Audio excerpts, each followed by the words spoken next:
اعتزاز حسن نے ایک کامنٹ کیا، پہلے میں اپنی بات ادھر سے شروع کرتا ہوں۔ انہوں نے کہا کہ بہت زیادہ اپنی تقریروں میں اب دین کا استعمال کرتے ہیں۔ دیکھیں، میں پہلے یہ واضح اس لیے کرنا چاہتا ہوں کہ اگر میرے میں اللہ ایمان نہ ڈالتا تو میں کبھی پولیٹکس میں نہ آتا، کیونکہ ایک آدمی جس کو اللہ سب کچھ دے بیٹھا تھا، جس کو پولیٹکس کچھ دے ہی نہیں سکتی تھی، شاید ہی کسی پاکستانی کو اللہ نے اتنی شہرت اور سب کچھ دیا، تو مجھے تو پولیٹکس سے پہلے مل چکی تھی۔ میں صرف پولیٹکس میں ایک وجہ سے آیا تھا کہ میرا دین ہی نہیں، جو بھی اللہ نے دنیا میں پیغمبر بھیجے، وہ ان کی جو بنیادی چیز کہ دنیا میں آنے کا مقصد کیا ہے، وہ تقریباً سارے بھی جتنے اللہ کے پیغمبر انہوں نے ایک ہی بات کی کہ جتنا اللہ آپ کو نوازتا ہے، جتنی آپ کو نعمتیں بخشتا ہے، اتنی آپ پہ ذمہ داری ڈال دیتا ہے کہ آپ ان نعمتوں سے اپنے ملک میں انسانیت کی کیسے خدمت کرتے ہیں۔ یہ سارے اللہ کے دینوں کی بنیادی میسج ہے۔ تو دو طرز ہیں زندگی کے، ایک آپ اپنے لیے جیے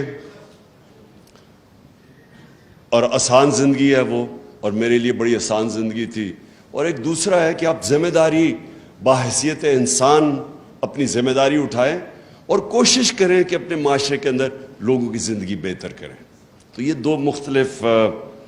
ایک مٹیریلسٹ وے آف لائف ہے اور دوسرا اسپریچول وے آف لائف ہے۔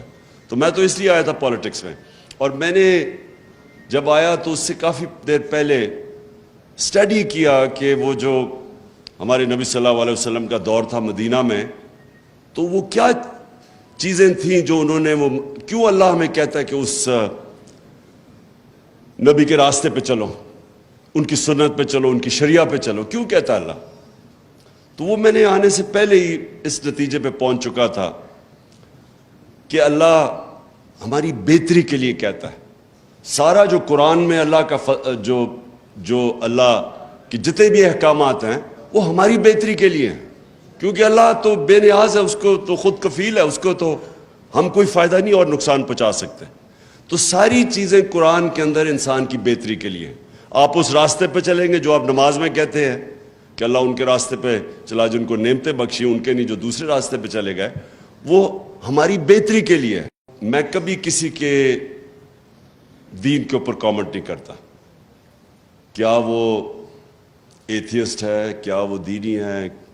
جو ایگنوسٹک ہے، یہ انسان کے اوپر ہے۔ یہ اللہ نے ہمیں یہ نہیں کہا کہ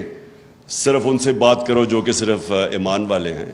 ہم تو، ہمارا تو اللہ کا ایک تحفہ ہے میرے نظر میں کہ جس کو ایمان دے دے وہ تو سب سے زیادہ، اگر اللہ، میں اپنے بچوں کے لیے ہمیشہ دعا کرتا ہوں کہ ان کو اللہ ایمان دے، کیونکہ وہ سب سے بڑا اللہ کی بلیسنگ ہے، اس کا تحفہ ہے۔